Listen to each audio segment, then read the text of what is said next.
ఎవరన్నా మనకి మిత్రుడు కావాలన్నా శత్రువు కావాలన్నా మన మాటలోనే ఉంటుంది. వ్యవహారమో మాటలతోనే మంచి చేయొచ్చు, అదే మాటలతో గొడవలు చేసుకోవచ్చు. అందుకే మాట చాలా పవర్ఫుల్ అనేది.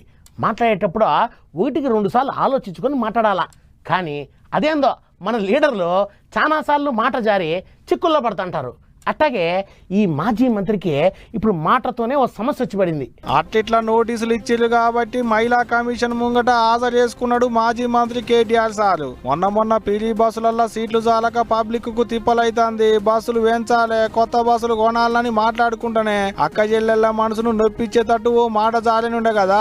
ఇప్పుడు అదే ముచ్చట మీద తలో తీరుగా అంటుంటే మహిళా కమిషన్ వాళ్ళు సార్కు నోటీసులు ఇచ్చిర్రు. ఇప్పుడుగా నోటీసులు పట్టుకొని మహిళా కమిషన్ వాళ్ళ ముంగట హాజరు పడేటందుకు పోయిండు కేటీఆర్ సార్ వస్తుందని తెలవంగానే కాల్ పార్టీ మహిళా లీడర్లంతా గట్టిగానే వచ్చారు. అటు షై పార్టీ తరపుకేంచి కూడా మహిళా లీడర్లు గుమిగూడేరు. ఇంకేముంది, వాళ్ళు అటు చేయకొట్ట వీళ్ళు ఇటు చేయకొట్ట ఆడోళ్ళు దుమ్ములు వెళ్ళి పెట్టుకున్నారు.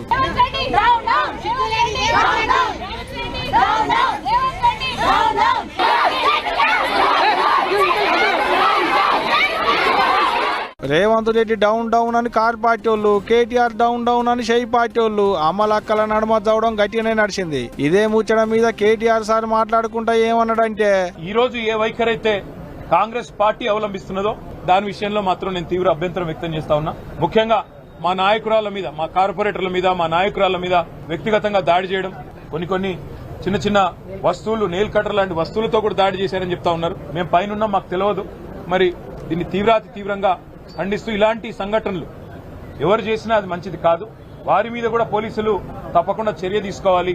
మహిళా కమిషన్ కూడా అవసరమైతే సుమోటోగా దీన్ని కూడా కాగ్నిజెన్స్ లోకి తీసుకోవాలని చెప్పి కూడా కోరుతూ, ముఖ్యంగా ఆడపిల్లల భద్రతకు సంబంధించిన విషయంలో మరింత శ్రద్ధ వహించాలని చెప్పి కూడా మనస్ఫూర్తిగా నేను కోరుతాం.